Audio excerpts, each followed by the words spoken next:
बिस्मिल्लाहिर्रहमानिर्रहीम। अस्सलामुअलैकुम। सदाए रमज़ान के साथ मैं हूँ आपकी मेज़बान हिना नियाज़ी और मेरे साथ हैं तस्लीम अहमद साबरी साहब। बिस्मिल्लाहिर्रहमानिर्रहीम। अल्हम्दुलिल्लाहि रब्बिल आलमीन वस्सलातु वस्सलामु अला सय्यिदिल अंबिया वल मुरसलीन। नाज़रीन किराम अस्सलाम वालेकुम। आज 8 रमज़ान इफ्तार की ट्रांसमिशन सदाए रमज़ान के साथ हिना नियाज़ी और तस्लीम अहमद साबरी हाज़िर खिदमत हैं।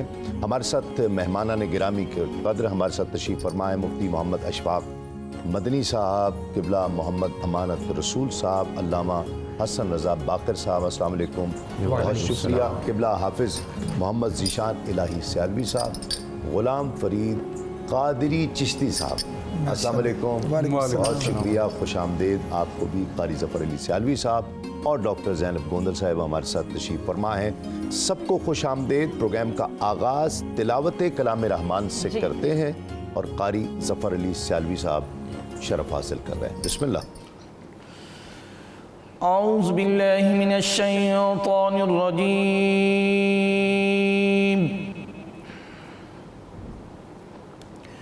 बिस्मिल्लाहिर रहमानिर रहीम।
जज़ाकल्लाह क़ारी साहब। क़ारी ज़फ़र अली सियालवी साहब सूरतुल अनाम की 3 आयात, पहली, दूसरी और तीसरी आयत की तिलावत का शरफ़ हासिल कर रहे थे, जिसका तर्जुमा है, सब खूबियाँ अल्लाह को जिसने आसमान और ज़मीन बनाए और अंधेरे और रोशनी पैदा की, उस पर काफ़िर लोग अपने रब के बराबर ठहरते हैं।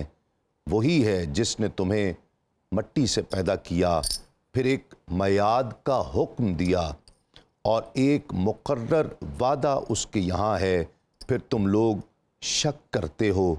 और वही अल्लाह है आसमानों और ज़मीन का, उसे तुम्हारा छुपा और ज़ाहिर सब मालूम है और तुम्हारे काम जानता है।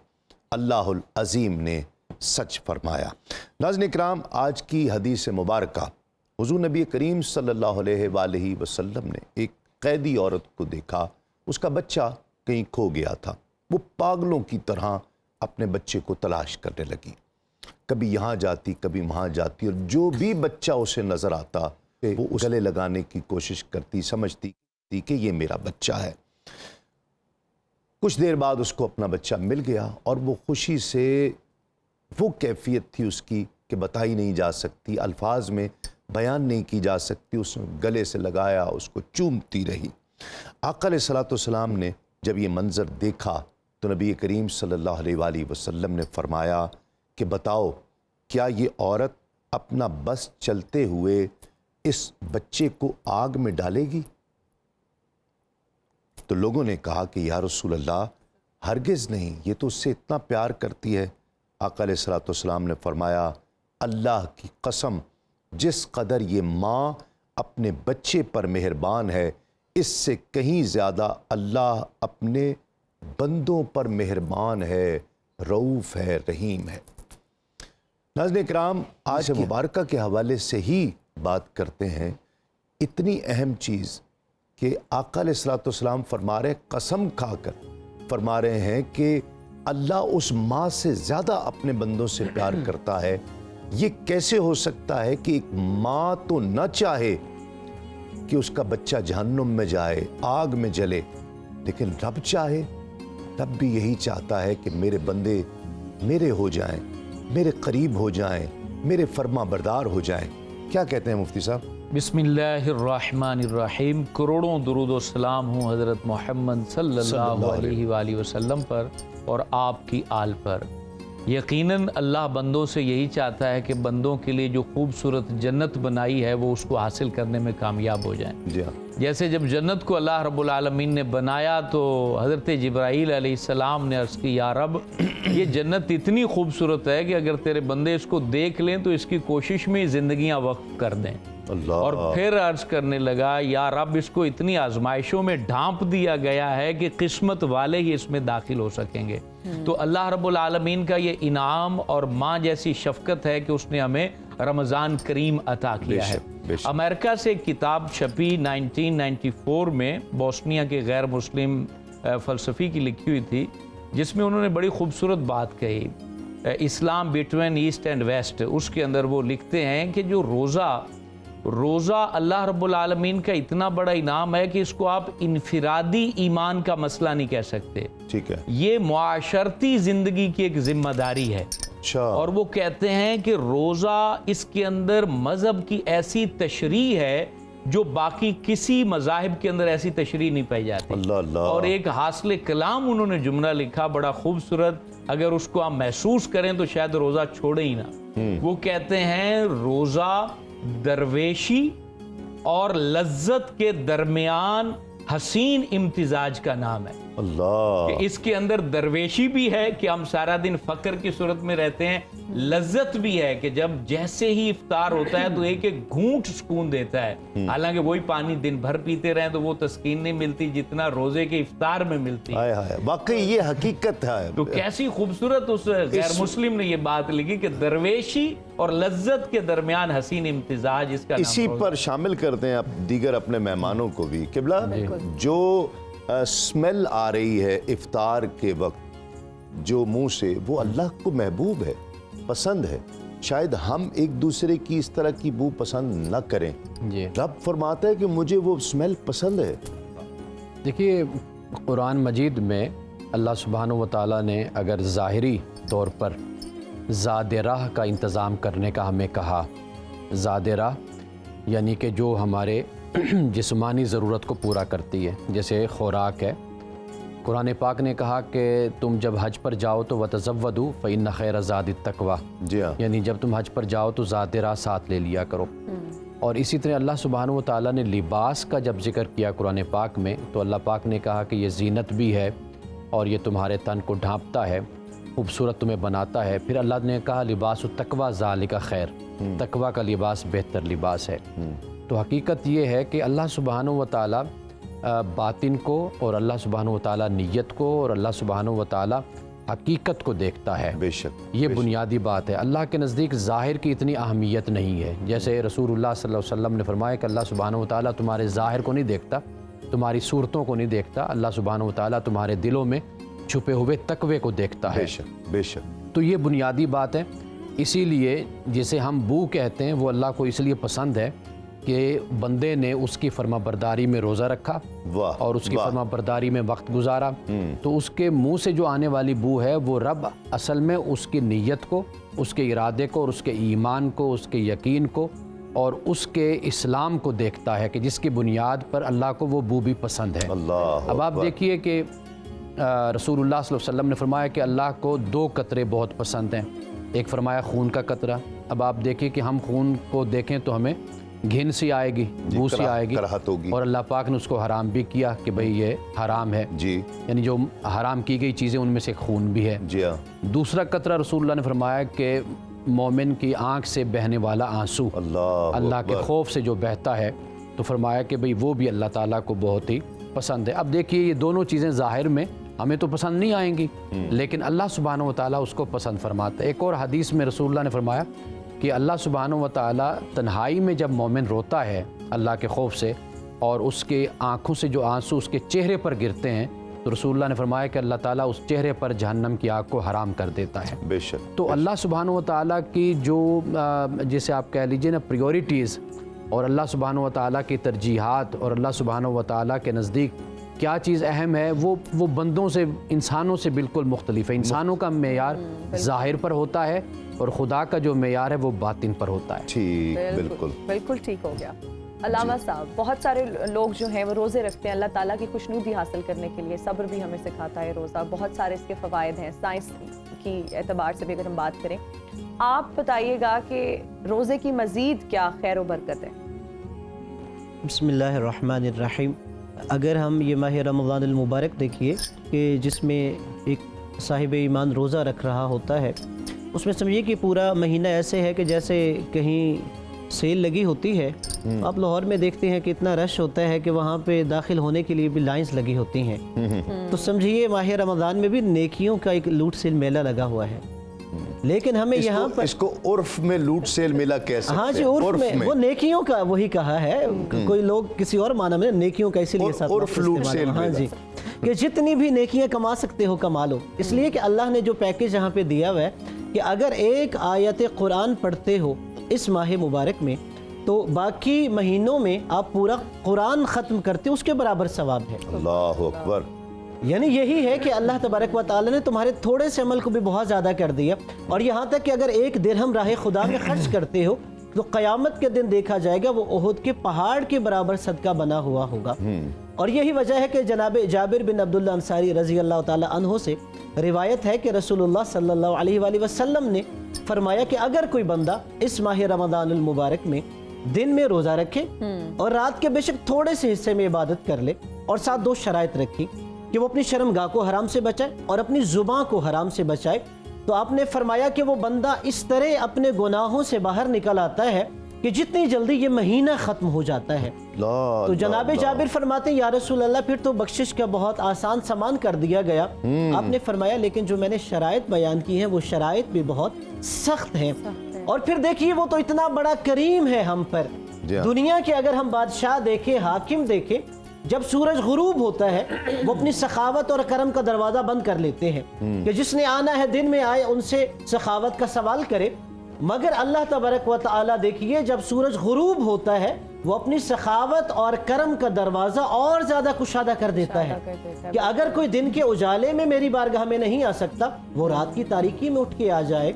और यहाँ तक कि जब सारे लोग सो जाएं कि वो ये सोचे मैं दिन के उजाले में अल्लाह की बारगाह में सर रख के गिरिया कर रहा हूं, लोग क्या कहेंगे, ये इतना इज्जतदार है और यूं खुदा की बारगाह में रो रहा है। अल्लाह ने फरमाया जब सारे लोग सो जाएं अपनी बिस्तर से उठो, मुसल्ला इबादत बिछाओ, 2 रकत नमाज तौबा पढ़ो। अगर तुम्हारी आंख से 2 रकत नमाज तौबा के बाद मच्छर के पर के बराबर आंसू निकल आए, जैसे कहा कि अल्लाह को आंसू बहुत पसंद है, मच्छर के पर के बराबर भी आंसू निकल आए, खुदा ने कहा मैं तुम्हारे सारे गुनाह माफ कर दूं। सुभान अल्लाह, सुभान अल्लाह। नात शामिल करते हैं। गुलाम फरीद चिश्ती हमारे साथ मौजूद हैं। बिस्मिल्लाह।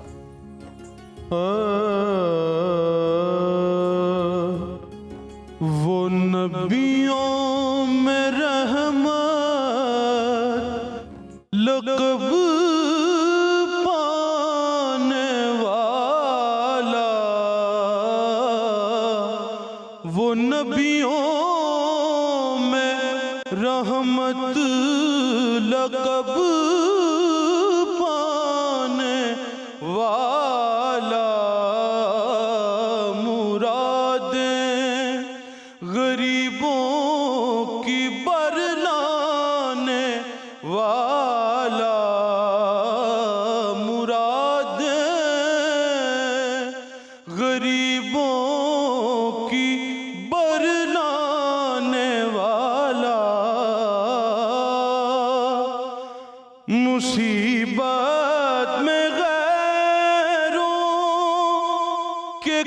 काम आने वाला, मुसीबत में गैरों के काम आने वाला, वो अपने पराए का गम खाने वाला, वो अपने पराए का गम खाने वाला, फकीरों का मलजा, गरीबों का मावा, यतीमों का वाली, गुलामों का मौला, यतीमों का वाली, गुलामों का मौला, खताकार से दरगुजर करने वाला, बदंदेश के दिल में घर करने वाला, बदंदेश के दिल में घर करने वाला, उतर कर हिरा से सुए कौम आया, उतर कर हिरा से सुए कौम आया, और एक नुस्खाए कीमिया साथ लाया, वो नबियों में रहमत लक़ब पाने वाला, मुरादें गरीबों की बरलाने वाला। चंद जुमले तीनों मोअज़्ज़ज़ अहबाब में रहनुमाई चाहूँगा। साइकोलॉजिकली हम जो ये समझते हैं कि नहीं, किसी काम को हम अपना काम समझते हैं, किसी को फटीक समझते हैं, किसी को किसी का काम। माह रमज़ान जब आए तो इसके एक एक लम्हे को अपना समझकर अपनी बेहतरी के लिए कि इसमें जितनी ये एक एक लम्हा मेरे लिए बहुत कीमती है, उसको ज़ाया ना करे, थोड़ा सा सख्त टाइट शेड्यूल बनाए। और मेरा ख्याल है ये ज़्यादा बेहतरी नहीं होगी। साइकोलॉजिकली हमें अपने अपने अपने शऊरी तौर पर कोशिश करने की ज़रूरत नहीं है। देखें, कोशिश इंसान उसी सूरत में करता है जब उसको आखिरत के ऊपर कामिल यकीन होता है। कुरान मजीद फ़ुरक़ान हमीद को अगर आप स्टडी करते हैं तो उसमें सबसे ज़्यादा आयात आखिरत के बारे में, वो इसीलिए है कि आखिरत में इन तमाम आमाल का अजर दिया जाना है। जब अजर दिया जाना है तो बंदा तैयार हो जाता है। बंदा ज़रा आलम तसव्वुर में सोचे कि अर्श के सामने ये रोज़ा सिफारिश करेगा और कहेगा कि या रब्बल आलमीन, ये फ़लाँ बंदा है और ये मेरी वजह से भूखा प्यासा रहा है, आज मैं सिफारिश करता हूँ कि आज के दिन इसकी खूब मेहमान नवाजी की जाए। जब ये चीज़ हमारे दिल में और फिक्र में और शऊर में बैठ जाएगी कि ज़िंदगी ख़त्म होने के बाद हमने अल्लाह के हुज़ूर पेश होना है, तो फिर हम रोज़े को किसी और का काम नहीं समझेंगे, अपना ही काम समझेंगे और अपनी बेहतरी अपनी बेहतरी है। हम करीब की चीज़ सोचते हैं, दूर नहीं। बहुत मुफ्ती साहब ने बड़ी खूबसूरत बात कही है। दुनिया है ना, दुनिया का तो मतलब ही करीब की चीज़ है। आपका जो सवाल है ये बड़ा अहम है, हमें इस पर गौर करना चाहिए। वो ये कि रमज़ान का महीना वो एक ट्रेनिंग का, तरबियत का महीना है। आपको पता है हमेशा जो ट्रेनिंग होती है वो ड्रिल गालिबन इंग्लिश में लफ्ज़ बोलते हैं, तो वो वाकई बहुत सख्त होती है और उसको सख्त ही करना चाहिए, क्योंकि फिर उसका ये फ़ायदा होता है कि ज़िंदगी में आने वाली जो मुश्किलात हैं, मिसाल के तौर पर एक आर्मी मैन है, फ़ौजी है, वो कितनी सख्त ट्रेनिंग लेता है और वो फिर आगे जो उसकी ज़िंदगी होती है उसमें उसके काम आती है। असल में अल्लाह सुब्हानहू व तआला ने ये एक ट्रेनिंग का महीना रखा है, तरबियत का। अब रोज़ेदार मुशक्क़त बर्दाश्त करेगा, इबादत करेगा, कुरान की तिलावत है, यानी वो ज़्यादा से ज़्यादा अपने आप को इसमें थकाता है, मसरूफ़ करता है अपने आप को, तो ये फिर आइंदा जो 11 महीने होते हैं उसके लिए फिर इंसान तैयार हो जाता है। बेहतरी हो है, जाती है। बिल्कुल अल्लामा ठीक साहब चंद जुमले इस हवाले से फिर नात की तरफ चलते हैं। मैं यही कहूँगा, देखिए जब हमने कलमा पढ़ लिया है और हम मुसलमान बन गए, इसका मतलब है कि मैंने अपने आका के हर हुक्म के आगे सर तस्लीम खम कर दिया है। वाह वाह वाह वाह। वहाँ चूँ चरा की गुंजाइश नहीं है। क्यों? मैं बिक गया हूँ, मैं खुद तो कुछ हाँ हूँ ही जी, नहीं। अब मैं जो हूँ, मेरा आका मुझे जो कह देगा मैंने उसके आगे कुछ नहीं कहना, उसके हर हुक्म के आगे सर तस्लीम खम करना है। क्या बात, क्या अब वो रोज़ा हो, नमाज हो, ज़कात हो, माली इबादत हो, बदनी इबादत हो, जब आका ने कह दिया मैंने सर तस्लीम खम करना है। वाह वाह, सुभान अल्लाह। हाफिज साहब बिस्मिल्लाह।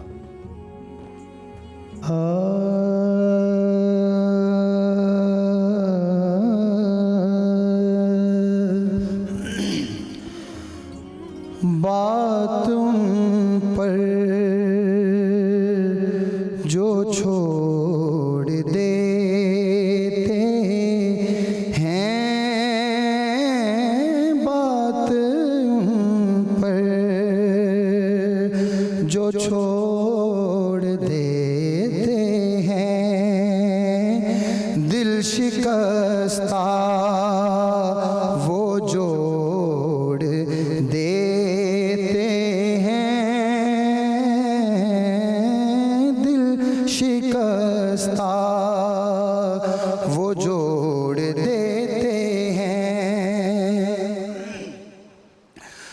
उनके जूदो सखा का क्या कहना,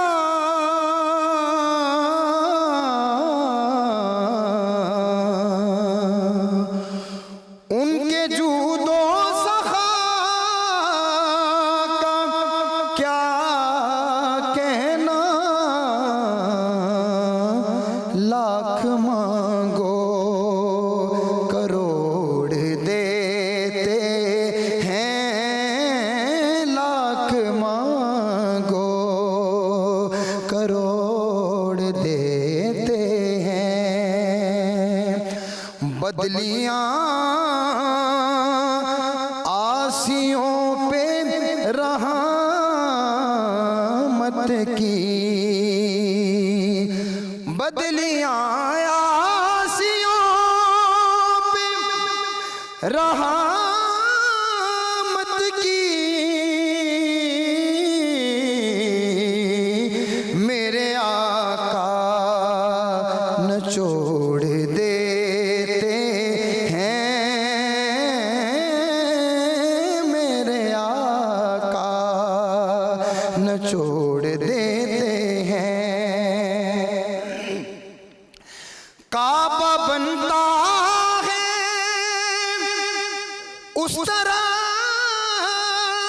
हीरे आज, काबा बनता है उस तरफ हीरे आज,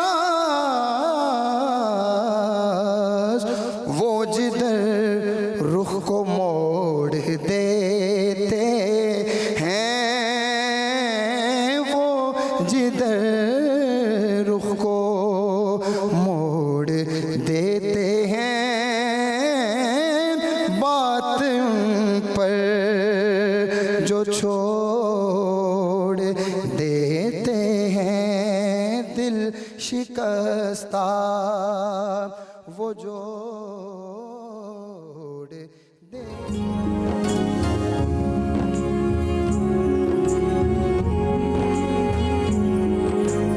सदाए रमज़ान में आपको खुशामदीद कहते हैं और अब वक्त हुआ चाहता है हमारे किचन सेगमेंट का, जहां शेफ़ अनम और माहम आज बहुत दो डिफरेंट रेसिपीज़ लेकर आई हैं। एक तो ब्लूबेरी जूस और दूसरा चिकन ब्रोस्ट। वैसे चिकन ब्रोस्ट की बहुत सारी रेसिपीज़ जो हैं हमें यूट्यूब पर भी मिल जाती हैं, लेकिन शेफ़ अनम का कहना है कि जो उनकी रेसिपी है वो ऑथेंटिक है। So over to chef Anam and आज तो बच्चों को बड़ी पसंद होगी ये, एग्जैक्टली बहुत जबरदस्त। देखते हैं कैसे बनाते हैं। जी।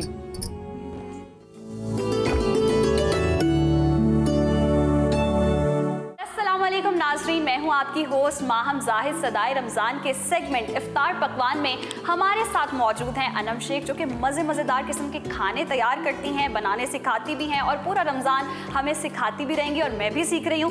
तो अनम, मैं आपकी तरफ ज़रूर आऊँगी। आपने तो हाथ धो लिए, लेकिन मैंने हाथ धोने हैं, और खाना खाने और पकाने से पहले हाथ धोने बहुत ज़रूरी है। और हाथ धोएं डिटॉल कूल से, क्योंकि ये जरासीम से आपको पाक रखता है। 99.9% जरासीम जो है उनका खात्मा करता है और आपको कूल भी रखता है। तो कूलिंग सेंसेशन के लिए एक ही सोल्यूशन है, वो है डिटॉल कूल।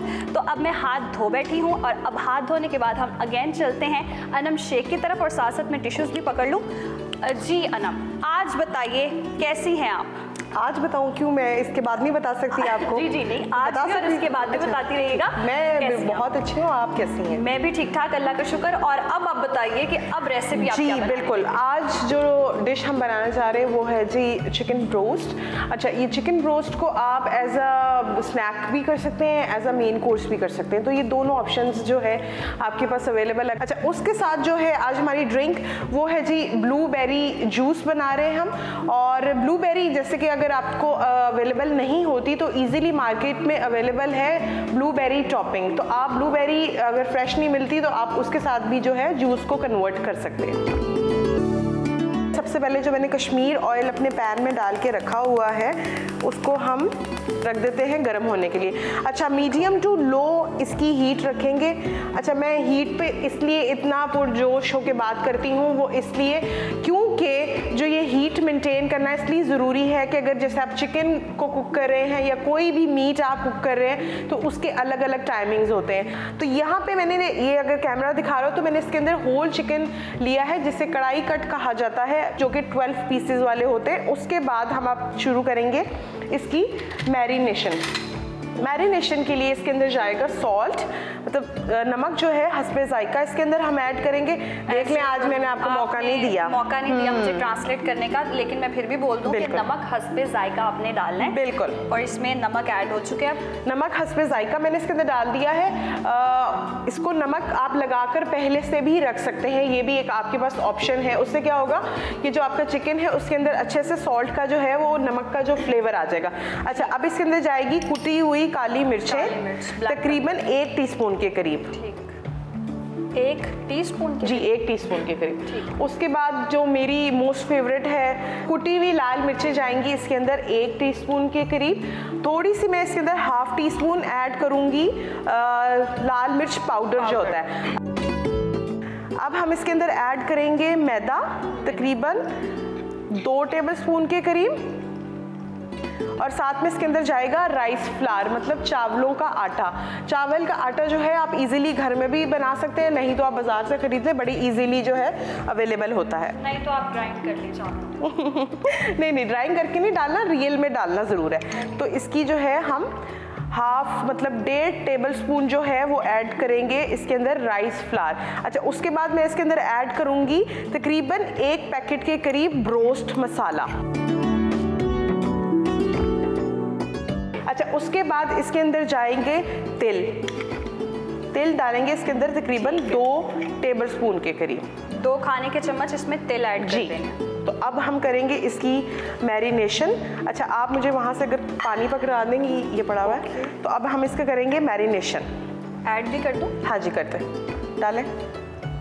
देख लें, माम को भी मैं सिखा रही हूँ साथ साथ ना। जी। थोड़ा सा और बस, कुछ गड़बड़ ना, बस मैं कर दूँ। और अब इसकी अच्छी तरीके से करेंगे हम कोटिंग। जी। और कोट करने के बाद जो है आपने इस कोटिंग करने के बाद चिकन को तकरीबन 1 से 2 घंटे के लिए रखना है। तो जब 1 से 2 घंटे के बाद आप इसको कुक करेंगे तो इसके अंदर अच्छे सा फ्लेवर आ जाएगा। अब ये देखें। अच्छा, अब मैं इसके अंदर ऐड करूँगी थोड़ा सा जो है कश्मीर कुकिंग ऑयल, 2 से 3 टेबलस्पून के करीब, बस 2 से 3 खाने के चम्मच ऑयल ऐड करें। हाँ जी। और इसको करेंगे अच्छी तरीके से मिक्स करने के बाद जो है, जैसे मैंने आपको पहले ही बताया कि आपने इसको 2 से 3 घंटे रखना है, क्योंकि हमारे पास टाइम की शॉर्टेज है। तो मैं उसको वेरी नेक्स्ट मोमेंट ही फ्राई कर दूंगी।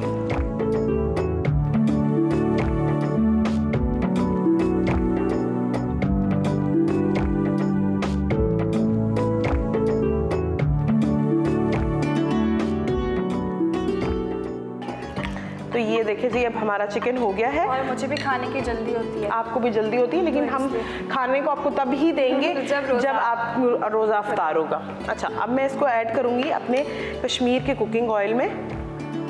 और ये जाएगा इसके अंदर। ये मैं साथ साथ आपकी हेल्प करूं जी, चीज़ें उठाने please। की भी। और ये चिकन पीसेस जो हैं सारे इसके अंदर चले जाएंगे। अच्छा, एक चीज़ बड़ी इम्पॉर्टेंट वो ये है कि आपने कभी भी जो भी आप कढ़ाई जिसमें आप फ्राई कर रहे हैं उसमें कभी भी आपने चीज़ को ओवर क्राउड नहीं करना। ओवर क्राउड से ये होगा कि जब भी आप चिकन ज़्यादा क्वांटिटी में डालेंगे तो एकदम से आपके ऑयल का टेम्परेचर जो है, आई थिंक मैंने कल ऐड करते हुए जी। ओवर क्राउड कर दिया था। तो एक उससे क्या होता है, एकदम ऑयल का टेम्परेचर जो है वो नीचे आ जाता है, तो जो डिज़ायर हमें चाहिए होता है वो उससे ड्रॉप हो जाता है, जिस वजह से जो है हमारी चीज़ वो ठीक नहीं बन पाती। अच्छा, अभी हम इसको बिल्कुल भी नहीं छेड़ेंगे, इसको सेट होने देंगे ताकि जो कोटिंग है वो स्टिक हो जाए। तो अब हम चलते हैं अपने जूस की तरफ। जूस। अच्छा जी, अब सिंपल आपने क्या करना है कि ये ब्लूबेरी जो टॉपिंग है मैंने ली है, ये तकरीबन 4 टेबलस्पून भरकर है। ये मैं 2 ग्लास के हिसाब से बना 2 से 3 ग्लास के हिसाब से बना रही हूँ। आप अकॉर्डिंग टू अपने टेस्ट या अपने अकॉर्डिंग टू जितने लोगों के लिए आप बना रहे हैं, सर्विंग आप बना रहे हैं उसके साथ करते जाएं। बिल्कुल। अच्छा, इसमें हम फ्रेश बेरीज भी ऐड कर एग्जैक्टली, बिल्कुल फ्रेश बेरीज के साथ बल्कि ज़्यादा अच्छा फ्लेवर आएगा, तो मैं आपको यही रिकमेंड करूँगी कि आप इसको फ्रेश बेरीज के साथ ही बनाएं। अच्छा, ये जाएगा इसके अंदर ब्लूबेरी टॉपिंग, और ये कलर कितना जी अमेजिंग है इसका। और साथ में हम इसके अंदर ऐड करेंगे, अच्छा ये ड्रिंक भी बहुत रिफ्रेशिंग है, रिफ्रेशिंग इसके अंदर जाएगा, कार में रिफ्रेशिंग से ड्रिंक हो बिल्कुल, तो बस आपकी। इसके अंदर जाएगा ब्लैक सॉल्ट जिसे कहते हैं काला नमक, काला नमक। और साथ में अच्छा चीनी मैं इसमें थोड़ी कम डालूंगी क्योंकि ये टॉपिंग है और इसके अंदर ज़्यादा चीनी की क्वांटिटी है, तो मैं इसके अंदर सिर्फ 1 टीस्पून के करीब जो है वो ऐड करूंगी शुगर का। लेकिन अगर आप फ्रेश बेरीज के साथ बना रहे हैं तो अकॉर्डिंग टू फ्रेश बेरीज आप उसके अंदर जो है शुगर ऐड करेंगे। अच्छा, अब मैं इसके अंदर डालूंगी पानी तकरीबन 1 ग्लास के करीब, क्योंकि हम इसके अंदर अभी वाइट सोडा भी ऐड करेंगे। और मैं अब इसको करूंगी अच्छे तरीके से ब्लेंड। और it's kind of phalsa juice type भी लग रहा है ना इसका टेक्सचर।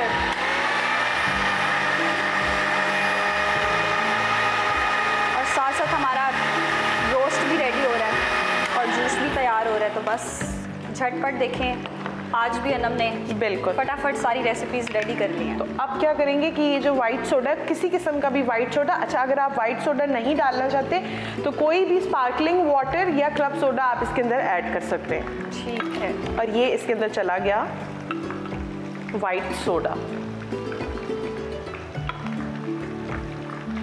अच्छा, वाइट सोडा डालकर हम इसको एक दफ़ा दोबारा से ब्लेंड करेंगे ताकि जो है वो पूरा एक जैसा उसका जो है टेक्सचर हो जाए। That's it. इतना ज़्यादा आपने उसको बिल्कुल भी ब्लेंड नहीं करना कि उसका जो फ्लेवर है और जो सोडा का जो एक स्पार्कल होता है वो खत्म हो जाए। और ये साथ साथ यहाँ भी स्पार्कल शुरू हो चुका है। यहाँ पे भी स्पार्कल शुरू हो गया।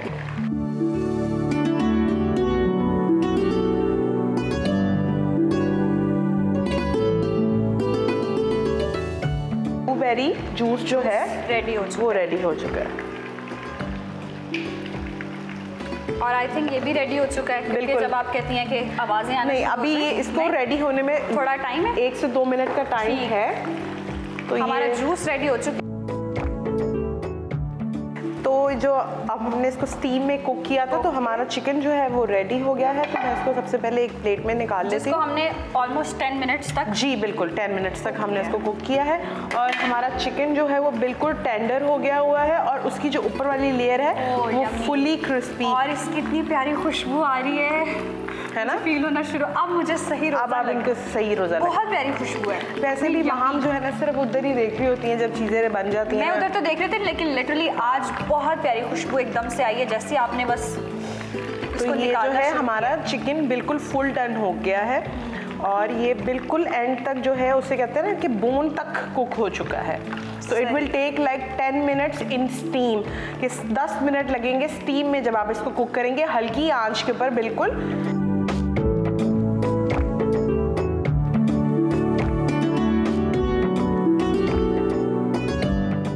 तो हम आज की जो हमारी दोनों रेसिपीज़ हैं वो रेडी हो चुकी हैं, जो कि चिकन ब्रोस्ट और उसके साथ जो हमने बनाया है वो है ब्लूबेरी जूस। अब बस रोज़ा खुलने का इंतज़ार है। अब चलती हूँ मैं, और फिर मुलाकात होगी एक नई रेसिपी के साथ। लेकिन जाने से पहले अगेन हाथ धोने बहुत ज़रूरी हैं, और हाथ आपने धोने हैं डिटॉल कूल से, क्योंकि ये जरासीम से रखता है आपको पाक। 99.9% जरासीम है जिनका खात्मा करता है और आपको रखता है फ्रेश। और इतनी गर्मी आ रही है और फ्रेश रहना तो बहुत ज़रूरी है। तो मैं धोती हूँ हाथ, और हाथ धोते धोते मुझे दीजिए इजाज़त। अल्लाह हाफ़िज़।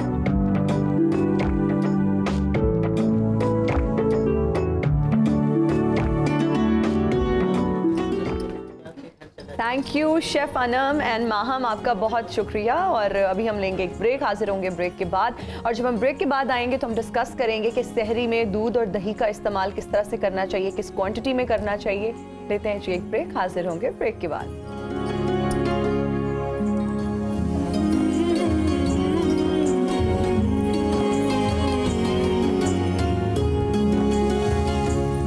नाज़रीन खुश आमदेद। सदाए रमज़ान में आपका खैर मकदम है। किचन के बाद है ना, अच्छी चीज़ें बनी बिल्कुल। और हमारे साथ हैं डॉक्टर साहिबा आज। और डॉक्टर साहिबा से आज आप क्या टॉपिक लेकर आ रही हैं? आज हम बात कर रहे हैं दूध और दही के इस्तेमाल के बारे में। सहरी में भी बहुत लोग इस्तेमाल करते हैं, फिर इफ्तार में भी इसका इस्तेमाल किया जाता है। तो सबसे पहले तो डॉक्टर साहिबा दूध और दही की अफादियत आप बता दें, उसकी न्यूट्रिशियस वैल्यू पे थोड़ी सी रोशनी डाल दें, फिर आगे बात करते हैं। दूध और दही जो है, इसके बारे में सबसे पहले तो ये मशहूर है कि जिसके घर में दूध और दही हो उसके घर में कोई बंदा भूखा नहीं रह सकता। अरे वाह। कुछ ना कुछ आप उससे बना कर खा ही सकते हैं। जी हाँ। दूध और दही भी बन जाती है, लस्सी बन जाती है, मक्खन घी सब बन जाते हैं और उसमें सब पक भी जाता है। और दूध की अगर हम बात करें तो ये एक मुकम्मल ग़िज़ा है जो हमारे जिस्म के लिए भरपूर है और हमारी सेहत के लिए बहुत अच्छी है। हमारे ब्लड प्रेशर को ये लो करती है। अगर इसमें चीनी मौजूद होती भी है ऑलरेडी, लेकिन ये हमारी शुगर को बहुत ज़्यादा राइज नहीं करती। उसके साथ साथ हमारी दांतों को ये बहुत ज़्यादा मजबूत करती है। हमारी जो गम्स अक्सर लोगों की ब्लीड करने लग जाती हैं, ये उसको बहुत अच्छा ट्रीट करती है और उसके लिए बड़ा हेल्दी होती है। ठंडा दूध और गर्म दूध जो है दोनों तरह से इस्तेमाल किया जा सकता है। लोगों में ये एक बहुत बड़ा गलत कॉन्सेप्ट डेवलप हुआ है कि दूध पीने से आप बहुत ज़्यादा मोटे हो जाते हैं या दूध आपका वजन बढ़ाने में बहुत ज़्यादा हेल्पफुल है।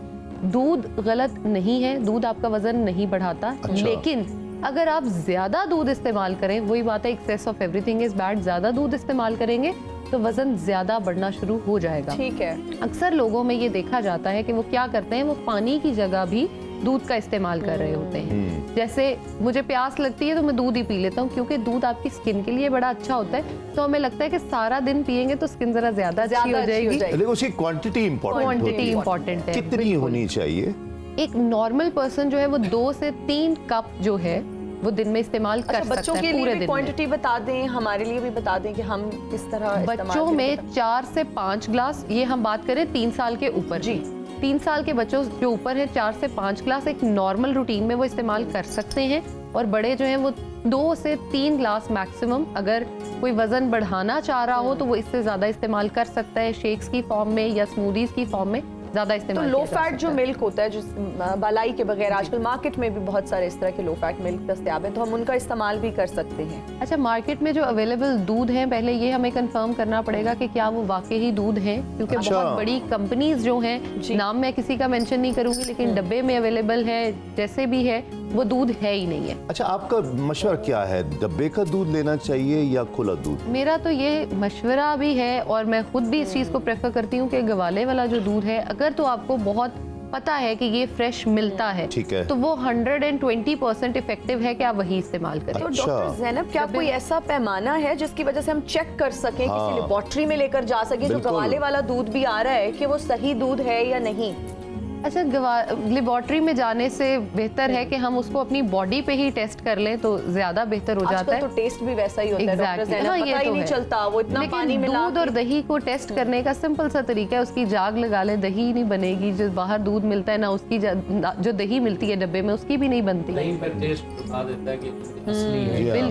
बिल्कुल सही। उस पर आने वाला जो वो मक्खन है और जो वो पानी उसमें आता है, वो आपको बता देता है कि दूध असली है। जिससे भी दूध ले रहे हैं, चंद दिन के बाद उसकी दही खुद जो है ना बनाया करें, और फिर उसका हो सके तो मक्खन निकाल लें और उसकी लस्सी भी इस्तेमाल हो जाएगी। घी निकलता है जी उसका तो हमारे यहाँ भी वो पूरा उसको इकट्ठा कर लिया जाता है। बालाई हमारे यहाँ कोई नहीं खाता, बच्चे भी नहीं खाते हाँ हैं, जी। तो वो इकट्ठी कर लेते, उसको 3-4 महीने बाद उसको अच्छा खासा वो 2-2.5 किलो देसी घी निकल लजीज आता है। जायका वैसे होता भी है उसका। नकली जो दूध होता है उसकी जलन आपके गले में महसूस होगा। अच्छा। उसका टेस्ट जलन के साथ होगा और उसमें आपको वो टेस्ट नहीं मिलेगा। आजकल के बच्चे डॉक्टर साहब क्यों भागते हैं दूध पीने से? हमें तो याद है माँ जो है ना वो सर पर खड़ी होती थी और जब तक दूध से मूछें ना बन जाए ना उस वक्त तक छोड़ती नहीं थी। अभी तो भी अगर देखा जाए तो जिनको माओ ने पिलाया है उन लोगों को अभी भी दूध पिए बगैर नींद नहीं आती। ठीक है। वो रात को 2 से 3 ग्लास दूध पी के ही सोते हैं, वैसे ही देखा जाता है। लेकिन अब जो एक आप कह लें कि लोग बच्चों में हम चीज डेवलप ही नहीं करते। बच्चा जो है वो मांग रहा है, दूध पीने का दिल नहीं कर रहा, हम ऑल्टरनेट उसको दे देंगे जी, चॉकलेट डाल के दे दो, कोई सोडा डाल के दे दो, हाँ, कोई सिरप लाल डाल दिया। शरबत डाल के दे दो। बिल्कुल चीनी डाल दी, कोई सिरप डाल दिया, मतलब दूध का टेस्ट अपना डेवलप नहीं हुआ। हमें बड़ी आदत है कि चीज का अपना टेस्ट खराब कर तो उसकी देंगे। अफादियत भी बड़ी इफेक्ट होती होगी डॉक्टर बिल्कुल साहब? बिल्कुल बिल्कुल अच्छा, अगर सिरप डालने से इफादियत डिस्टर्ब हो जाए? बिल्कुल डिस्टर्ब होती है क्योंकि वो दूध की फॉर्म ही बदल गई है। बदल जाती है। अच्छा। अच्छा डॉक्टर साहिबा, बहुत सारे लोग ये कहते हैं कि दूध जो है वो सुबह इस्तेमाल करना चाहिए, और फिर ये भी एक डिबेट चलती रहती है कि जी दूध नीम गर्म इस्तेमाल करना चाहिए और आपको रात को सोने से पहले अगर इस्तेमाल करना है तो दूध का नीम गर्म होना बहुत ज़रूरी है। फिर बहुत सारे लोग दूध में हल्दी टर्मेरिक का इस्तेमाल करते हैं और कहते हैं बहुत अच्छा इसका जो है। फिर वो ये भी कहते हैं कि ये दूध सिर्फ सर्दियों में ही इस्तेमाल किया जा सकता है। इस पर भी रोशनी डालिए। हल्दी वाले दूध से पहले बात शुरू कर लेते हैं। हल्दी दूध को गोल्डन मिल्क कहा जाता है। हम वैसे गोल्ड इतना एक्सपेंसिव है, अफोर्ड करना मुश्किल है, ये गोल्ड अफोर्ड कर सकते हैं तो ये जरूर कर लिया जाए। और हल्दी वाला दूध पूरा साल इस्तेमाल किया जा सकता है, हल्दी की क्वांटिटी पे डिपेंड करेगा। अच्छा। आप एक चुटकी अगर हल्दी डाल के 1 गिलास दूध में पीते हैं तो उसका बल्कि फायदे ही होते हैं, नुकसान कोई नहीं होता। अच्छा। अगर आपके कोई भी जिस्म का ऑर्गन है, टिश्यू है, मसल है, वो डैमेज हो रहा है, आपको सॉरनेस हो रही है, या जैसे आप जिम जाते हो, वॉक करते हो, खलियां पड़ जाती हैं, क्रैम्प्स पड़ते हैं, आप हल्दी वाला दूध पिए वो भी ठीक हो जाती हैं। अच्छा। जिस्म में कोई भी अगर ऐसे गलत मादे बन रहे हैं उसको भी जिस्म से निकालता है। ऑर्गन्स डैमेज हो रहे हैं वो उसको रिपेयर करता है। इसलिए हमें कोशिश करनी चाहिए कि हल्दी वाला दूध कम से कम वीक में 3 से 4 बार जरूर इस्तेमाल और एक पिंच हल्दी उसमें इस्तेमाल। एग्जैक्टली। एक नॉर्मल आदमी को भी हाँ बिल्कुल। हमारे आप तो रूटीन में तस्वुर है ना आमतौर पे कि बीमार हो जाए। जब बीमार हो जाए या कोई चोट लग जाए हाँ, बिल्कुल। तो कि वो ये हल्दी वाला। क्योंकि इसकी हीलिंग प्रॉपर्टीज जो है Healing- वो बहुत अच्छी हैं। अच्छा। आप ये देखें कि हम हीलिंग प्रॉपर्टीज यूज कैसे करते हैं। हम बाहर से एप्लीकेशन करते हैं क्रीम्स का स्किन को हील करने के लिए। हल्दी वाला दूध पी लें, किसी बाहर एप्लीकेशन की जरूरत नहीं है। दूसरा, दूध का इस्तेमाल बेहतरीन है अगर इसको असर से मगरिब के दरमियान किया जाए। उसमें ये होगा कि आपका वो टाइम होता है कि भूख भी लग रही होती है और आप अच्छा दूध जो है ना ये नींद को लाने में बड़ी हेल्प आउट करता है। आपको एक रेस्टलेसनेस जो आ रही होती है ना, मतलब सुकून का खत्म हो जाना, एंजाइटी, डिप्रेशन, ये उसको तो भी दूध खत्म पीना करता शुरू है। कर दें। दूध पीना चाहिए असर और मगरिब के दरमियान, ताकि सुकून होना शुरू हो जाए, जिसमें में ऐसे एंजाइम्स रिलीज हों कि आपको नींद आए और आप सुकून की तरफ जा सके। अच्छा डॉक्टर, एक बात जी, जी। आपकी, रात को बिल्कुल सोने से पहले दूध इसलिए नहीं पीना चाहिए क्योंकि दूध दांतों पे लगा रह जाता है, जिसकी वजह से दांत खराब होने के चांसेस जो हैं वो बहुत ज्यादा होते हैं, क्योंकि इसमें जो मौजूद शुगर होती है जी। वो आपके दांतों को खराब करती है। ठीक हो गया, ठीक हो इसे गया। शुगर से मुताल्लिक आपने लफ्ज़ शुगर बोला कि क्या इससे शुगर लेवल बढ़ता भी है दूध से या दही वगैरह से? अगर हम ओरिजिनल दूध या ऑर्गेनिक जो मिल रहा है उससे पीते हैं तो उससे दूध की शुगर बिल्कुल नहीं बढ़ती। एक नॉर्मल अमाउंट है शुगर की, वो बिल्कुल नहीं बढ़ती। लेकिन हमारे जो यहाँ पाकिस्तान में ट्रेंड है, बुजुर्ग अफराद दूध से ज़्यादा दूध वाली चाय को प्रेफर करते हैं। अब ये बताइए, अगर हम दूध के अंदर पत्ती डाल दें तो उसके वही फ़वाइद रहते हैं या वो हमारे लिए नुकसानदेह? ये अफादियत बिल्कुल बदल जाती है अगर हम उसके अंदर पत्ती को डाल देते हैं, क्योंकि कैफीन हमने उसके अंदर डाल दी, दूध की एक बिल्कुल फॉर्म बदल गई है। जैसे अक्सर लोग कहते हैं मैं तो सिर्फ दूध पत्ती पीता हूँ, दूध पत्ती से बेहतर है आप चाय का इस्तेमाल करें। अच्छा। क्योंकि बिल्कुल चाय जो है उसमें जब वो पानी में पकती है कैफीन, तो बहुत हद तक उसके जो लेवल्स होते हैं वो कम हो जाते हैं और दूध डलने से वो थोड़ी ठंडी हो जाती है। लेकिन जब आप बिल्कुल दूध में ही उसको पकाएंगे तो वो एज इट इज इवेपोरेट भी नहीं होती और वो सारी आपके जिस्म में जाती है और नुकसान ठीक है। नहीं, जो डॉक्टर ज़ैनब जी। गवाला जो दूध बेचता है जी। उसके रेट होते हैं, ये 100 रुपए, ये उसी 150, से ये पता 200। चल जाता है कि दूध किस लेवल का है। मेरा इस लेवल का और कौन सा मेरा ख्याल है खालिस कि जो सस्ता दूध है उससे शुगर लेवल नहीं बढ़ता होगा। और मेरा ये ख्याल है जो महंगा होगा उससे ज्यादा बढ़ेगी शुगर। एक वक्फा पैसे लेते सुनते हैं, वक्फे के बाद लौटते हैं इस यकीन के साथ आप कहीं नहीं जाएंगे। देखते रहिए सदाए रमजान।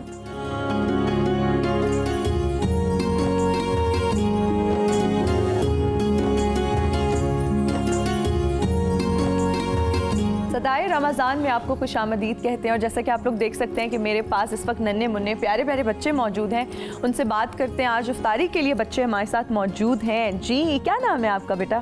फारिया। फारिया। फारिया, आज आपका रोज़ा है? जी। पहला रोज़ा है? जी। तो फारिया आज हमारे साथ मौजूद हैं रोज़ा कुशाई के लिए। यहाँ पर हमारे साथ मरियम भी मौजूद हैं। कैसी हो मरियम? ठीक हूँ। बड़ा कलरफुल प्यारा सा ड्रेस पहना हुआ है।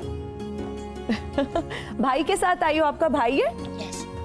बेटा माइक में आप उसने भी रोजा रखा हुआ है, पहला रोजा, माशाल्लाह। बेटा आपका रोजा है? यस। अच्छा, सहरी में क्या खाया अयान? मैंने बिरयानी खाई थी। सहरी में बिरयानी खाई? ये अरे पहला वाह, वाह। बच्चा आ गया जो चावल खा के रोजा रख लिया अभी जिसने। सहरी में बिरयानी खा ली और साथ में क्या खाया? दही। दही। चलो ये अच्छा हो गया कि दही से बैलेंस हो गया। क्यों डॉक्टर्स है ना, दही ने न्यूट्रलाइज कर बैलेंस कर दिया होगा। साथ में और क्या पिया? चाय, दूध, लस्सी? क्या? चाय। चाय। तो क्या भूख प्यास लग रही है? नो। नहीं, अच्छा गुजर है रोजा। आपने क्या खाया? आपने क्या खा के रोजा अबू रखा? बकर ने क्या खाया? पराठा। पराठा। पराठा। पसंद है ना आपको पराठा, है ना? पराठे के साथ क्या? दाल। दाल। दाल पराठा। पसंद है? जबरदस्त। जी। पसंद की चीज होगी आज तो। और इफ्तारी में आपकी क्या पसंद है? क्या मंगवाया जाए आपके लिए? बहुत साबिर बच्चे हैं साबरी साहब, मैं आपको बता रही हूँ। पकोड़े। मेन्यू जो दिल कर रहा हो खाने का कि ये मैं जरूर खाना चाहता हूँ। आई लाइक पकोड़े। पकोड़े। पकोड़े। हाँ, प्रोड्यूसर साहब जरा नोट कर लीजिए। पकोड़े भाई मंगवाए जाए। पकोड़ों पे परसों अभी तो लड़ाई हुई है हमारे यहाँ। बिल्कुल सही हो गया। बेटा आपने क्या खाया है सहरी में? मैं सहरी में नहीं उठती। अच्छा, सहरी में आप नहीं उठती, लेकिन आपका रोजा है? जी। अच्छा चलो कोई बात नहीं, कोई बात नहीं। कोई नात, कोई पोएम कुछ हमें सुनाओगी? अच्छा चलो। हस्बी रब्बी जल्लल्लाह माफी कल्बी गैरुल्लाह नूरे मोहम्मद सल्लल्लाह ला इलाहा इल्लल्लाह। अपनी बहन से बोले उमर ये तो बता क्या पढ़ती थी, मेरे आने से पहले क्या छुप के करती थी। बहन ने जब कुरान पढ़ा सुनते कलाम पाक खुदा, दिल ये उमर का बोल पड़ा ला इलाहा इल्लल्लाह हस्बी रब्बी जल्लल्लाह माफी कल्बी गैरुल्लाह नूरे मोहम्मद सल्लल्लाह ला इलाहा इल्लल्लाह। जज़ाकल्लाह। वाह जी वाह, जज़ाकल्लाह। साथ जज़ाकल्लाह भी। बात तो ये तो हमें कहना चाहिए था जज़ाकल्लाह, आपने नात सुनाई हमें जज़ाकल्लाह। माशाल्लाह जी। हाँ जी साबरी साहब, आज उसवाए सहाबा में आप हमें किसकी कहानी? आज हम भाई अब बच्चों को सुनाएंगे हज़रत हमज़ा रज़ी अल्लाह ताला अन्हु की कहानी सुनाएंगे, उनकी ज़िंदगी के हालात सुनाएंगे। हज़रत हमज़ा नाम भी देखो कैसा कितना खूबसूरत, और अब तो आजकल तो रखा भी बहुत ज़्यादा नाम हमज़ा रखा। हर जितने लोग यहाँ बैठे ना, सब हर फैमिली में कोई ना कोई हमज़ा ज़रूर हो। तीनों बेटों के नाम के साथ हमज़ा। अच्छा, तीनों के साथ देखें हमज़ा, साद हमज़ा, मुआज़ हमज़ा, मुअव्वज़ हमज़ा। ये देखें, ये हज़रत हमज़ा से मोहब्बत का, और ये मोहब्बत ऐसे ही नहीं आती, ये अल्लाह और उसके रसूल की देन होती है। हम जिक्र भी इसीलिए करते हैं कि उन हस्तियों से मोहब्बत पैदा हो। हज़रत हमज़ा रज़ी अल्लाह तआला अन्हु हुजूर के चचा भी थे और हुजूर के रिज़ाई भाई भी थे, और 3-4 साल का कम बेश फ़र्क था उम्र में। हज़रत हमज़ा जो है वो 3-4 साल बड़े थे उम्र में, और ऐलान नबूवत के दूसरे साल आपने इस्लाम कबूल कर लिया था। और इस्लाम कबूल किया तो पता है कैसे क्या हुआ था कि अबू जहल जो है ना, वो हुजूर नबी करीम सल्लल्लाहु अलैहि वसल्लम की गुस्ताखी कर रहा था। तो हज़रत हमज़ा को बहुत बुरा लगा कि भाई ये मेरे आका को ऐसे कह रहे हैं, भतीजे भी थे ना और रिज़ाई भाई भी थे, तो बुरा लगा। और बस वो अल्लाह ताला को उस वक्त ऐसी रहमत हुई कि इस्लाम के जज्बे से और हुजूर की मोहब्बत में आपने अबू जहल को ऐसे कमान, तीर की कमान नहीं होती वो जो कमान लगाते हैं जिससे तीर लगा के, वो कमान हाथ में थी, तो कमान अबू जहल के सर पर मारी, जोर से सर फट गया। उन्होंने कहा तुम मोहम्मद सल्लल्लाहु अलैहि वसल्लम की गुस्ताखी करते हो, तौहीन करते हो। बस उसके बाद से फिर आपने इस्लाम कबूल कर लिया। और फिर हज़रत हमज़ा का ये जुमला बड़ा मशहूर हुआ। आप फरमाया करते थे कि मुझे अगर पूरी दुनिया की दौलत भी दे दी जाए ना तो मैं अल्लाह के रसूल को नहीं छोड़ूंगा। ये हज़रत हमज़ा का जज्बा था। क्या जुमला फरमाते थे कि अगर मुझे सारी दुनिया की दौलत भी दे दी जाए तो मैं अल्लाह के रसूल का साथ नहीं छोड़ूंगा। और बड़े सखी थे, बहुत बहादुर थे, बहुत बहादुर। हज़रत हमज़ा की जो शुजात, बहादरी है ना, ये तो शोर आफाक है। क्यों सर? बहुत मशहूर। ये पूरी दुनिया में किसी को अगर कहना चाहे ना कि भाई तुम अल्लाह तुम्हें बहादुर बनाए, तो हम ये कह सकते हैं कि अल्लाह ताला तुम्हें हज़रत हमज़ा का सदका बहादरी और शुजात अता फरमाए। और हमज़ा का वैसे मतलब भी शेर है जी। और हज़रत हमज़ा का लफ्ज़ी माना ही शेर, और उन्हें बल्कि ये अर्श पर लिखा गया, अल्लाह अर्श पर लिखा गया कि हमज़ा अल्लाह के शेर हैं, अल्लाह के रसूल के शेर हैं। ये अर्श पर लिखा गया है। और फिर वो बद्र में भी शरीक हुए, बल्कि इस्लाम का पहला झंडा उठाने वाले भी हज़रत हमज़ा थे। ऐसा ही है किबला, पहला झंडा भी जो उठाया वो हज़रत हमज़ा रज़ी अल्लाह ताला अन्हु ने उठाया था। और फिर जब आपकी शहादत हुई उहद के मकाम पर, कहते हैं रिवायात में कि तकरीबन 3 दर्जन काफिरों को आपने वासिल व जहन्नम किया था। और उसके बाद आपकी शहादत हुई। और शहादत जब हुई तो इतनी सख्ती की गई, और आपके कान, आपका नाक, आपका कलेजा चबाया गया, और इतनी तकलीफ़ आपको दी गई कि अल्लाह के रसूल रोते रोते, ऐसी कैफियत अल्लाह के हबीब की हो गई थी कि आप पर गशी तारी हो गई, गशी तारी हो गई। इस कदर आका अलैहिस्सलाम रोए, क्योंकि ये मंज़र आपने पहली मर्तबा देखा था इस तरह। और किसके साथ देखा? हज़रत हमज़ा के साथ, जो आपसे बहुत मोहब्बत करते थे और आप उनसे मोहब्बत करते थे। तो उसकी बहुत तकलीफ़ हुई। और फिर आप जिब्रील अमीन आपके पास आए और कहा कि वो जन्नतों में हैं और आला मकाम पर हैं, और अर्श पर लिख दिया गया है कि वो अल्लाह के शेर हैं, अल्लाह के रसूल के शेर हैं। और आका अलैहिस्सलाम ने ये फरमाया कि मैं जब कल जन्नत में रात को मेरा गुज़र हुआ तो मैंने देखा कि हज़रत जाफ़र तैयार हैं जो ओढ़ रहे हैं, और हज़रत हमज़ा हैं जो एक तख्त पर टेक लगाए हुए बैठे हुए हैं। तो उहद में ही आपको वहाँ पर दफन किया गया जितने शुहदा थे। और एक और बात, हाँ, 40 दिन बाद आपको शिफ्ट करने के लिए कब्रें खोदी गई थी। ऐसा ही है किबला? 40 दिन बाद, हाँ जी, 40 दिन बाद कब्रें खोदी गई थी। तो बिल्कुल जब खोदने के लिए कुदाल मारी तो हज़रत हमज़ा के पैर को लगी तो ताज़ा खून बहने लगा 40 दिन बाद। यानी ये कैफियत थी। शिफ्ट किया गया, और इस कदर जिस खुशबू आती थी वहाँ से, इस कदर खुशबू आ रही थी कि नाकाबिले बयान। आज भी वहाँ वैसी खुशबुएं आती हैं। जी हाँ, अगर आप पिछले पहर जाए ना, आज का भी तज़किरा मैं चाहता हूँ कि करें आप 2-2 जुमले इस हवाले से। हज़रत हमज़ा के दरबार पर हाज़री आज भी। हज़रत अमीर हमज़ा का मज़ार मुबारक वाकई फैज़ का मंबा है। यानी रात के पहर आप जाएं तो वहाँ की खुशबू आपको दुनिया के किसी इतर में नहीं महसूस होगी। और वैसे भी हुज़ूर अलैहिस्सलातु वस्सलाम ने इरशाद फरमाया कि जो ओहद के शुहदा के पास आके इनको सलाम करता है तो क़यामत तक ये उसको जवाब देते हैं और उसके लिए दुआ करते हैं। खुद देते हैं जवाब। हाँ, खुद जवाब भी देते हैं और उसके लिए दुआ भी करते हैं। और हज़रत अमीर हमज़ा का मज़ार वो मज़ार है जिसके पास औलाद ना हो तो वो वहाँ अगर ये दुआ करे कि अल्लाह मुझे इनके सदक़े औलाद दे तो अल्लाह उसको औलाद नरीना अता फरमाता है। जी हाँ, बिल्कुल। और जो भी उम्रे के लिए जाता है और मदीने पाक जाता है वो ऐसा कम होता है कि हज़रत अमीर हमज़ा की बारगाह में हाज़िरी ना दे।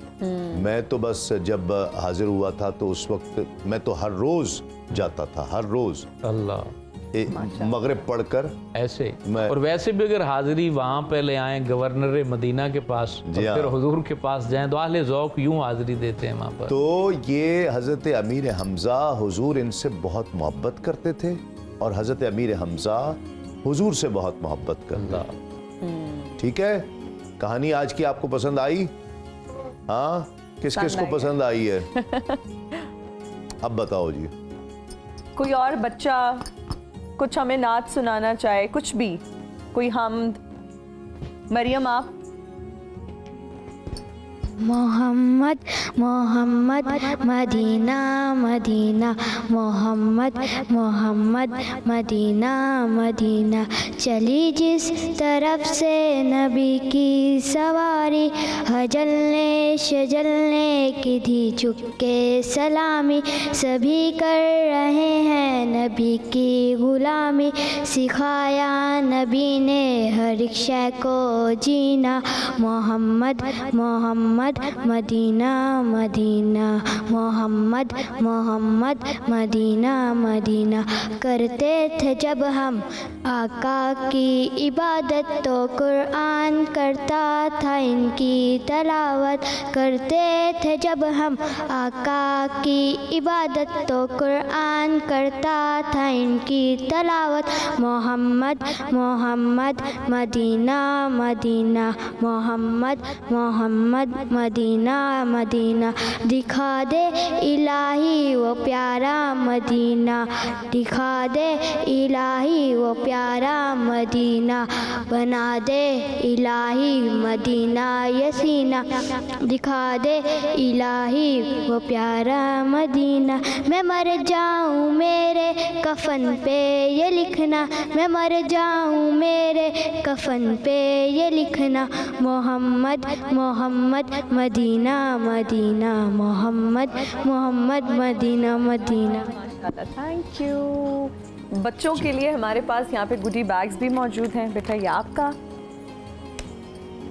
जी माशाल्लाह, मुबारक जी बहुत बहुत आप लोगों को।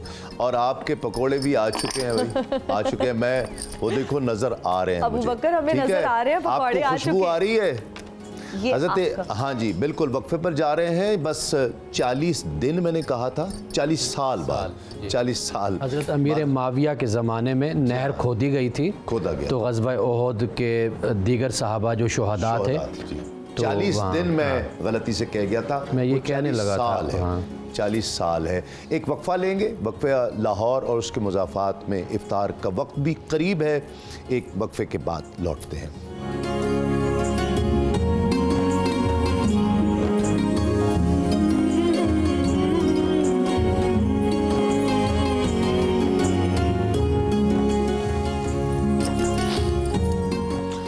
नाज़रीन खुशामदेद। सदाए रमज़ान में एक मरतबा फिर आपका खैर मकदम है। उलमा भी हमारे साथ तशरीफ़ फरमा है, नात खां भी हमें ज्वाइन किया है।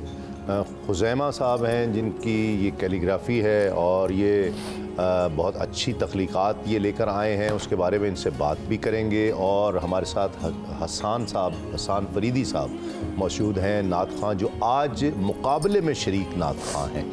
तो ये मुकाबले की नात है, याद रखिएगा। और दोनों जजेस फैसला भी करेंगे। बिस्मिल्लाह जी।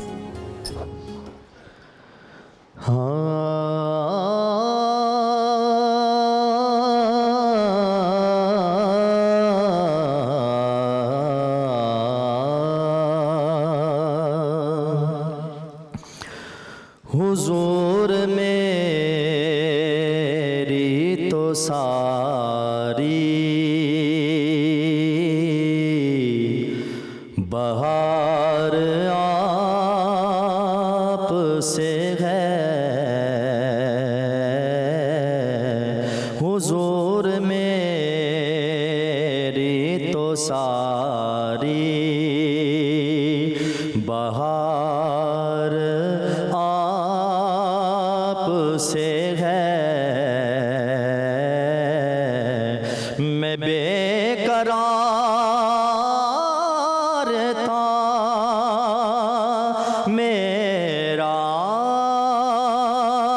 करार आप से है, हुजूर मेरी तो सारी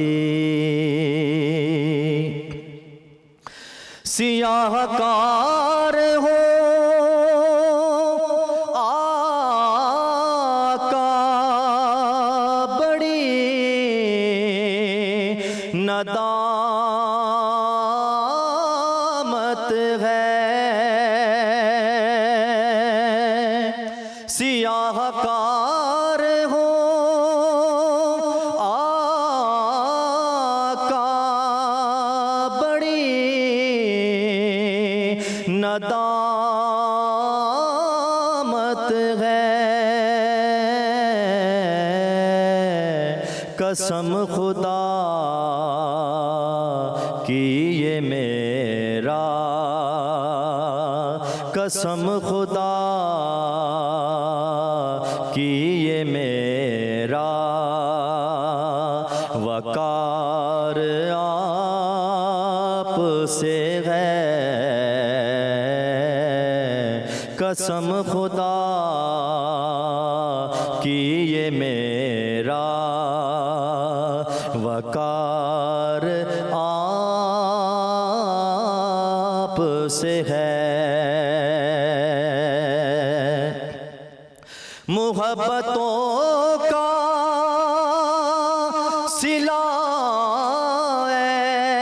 ऐसे कौन देता है, मुहब्बतों का सिला ऐसे कौन देता है, सुनहरी जालियों में यार गार आप से है।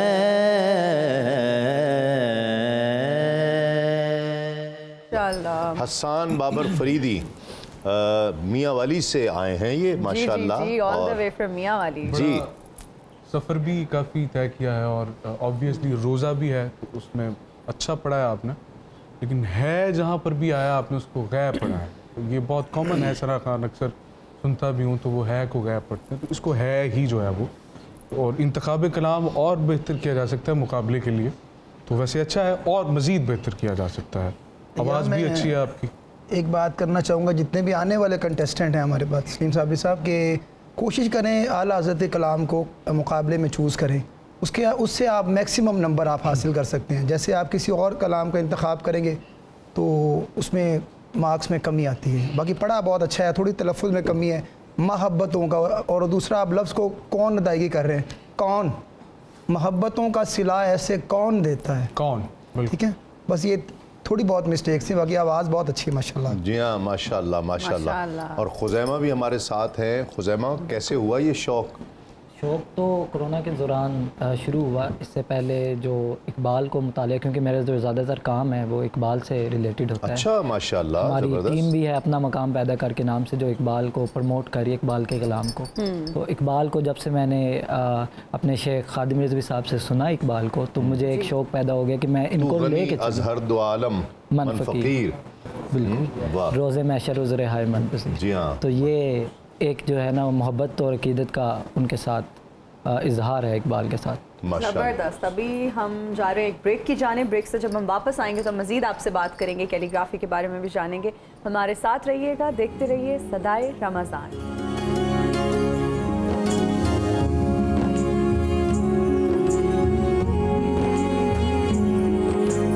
सदाए रमज़ान में आपको एक बार फिर से खुशामदीद कहते हैं। खुज़ैमा हमारे साथ मौजूद हैं, उनसे उनके आर्ट वर्क के बारे में जानते हैं। खुज़ैमा, ये बताइएगा कि क्या आपने किसी से सीखा, क्या ट्रेनिंग ली आपने प्रॉपर?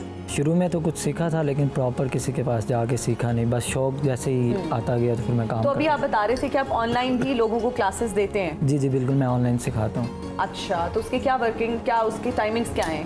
टाइमिंग्स डिपेंड करती है वो जो टाइम दे सकें। अच्छा, वो जो टाइम दे सके। जो ऑनलाइन सीखने वाले हैं लोग काफी, हाँ जी, काफी बिल्कुल। लोग हैं। जी जी, पाकिस्तान में भी, पाकिस्तान से बाहर भी? पाकिस्तान से बाहर भी। अच्छा, शौक रखते हैं। शौक रखते हैं, बिल्कुल। जी हाँ। असल में प्लेटफॉर्म नहीं ना मिलता हमारे लोगों को। जी हाँ, बिल्कुल। तो वो अपना जो शौक है वो एक टाइम के बाद ख़त्म हो जाता है क्योंकि वो प्लेटफॉर्म नहीं है उनके पास।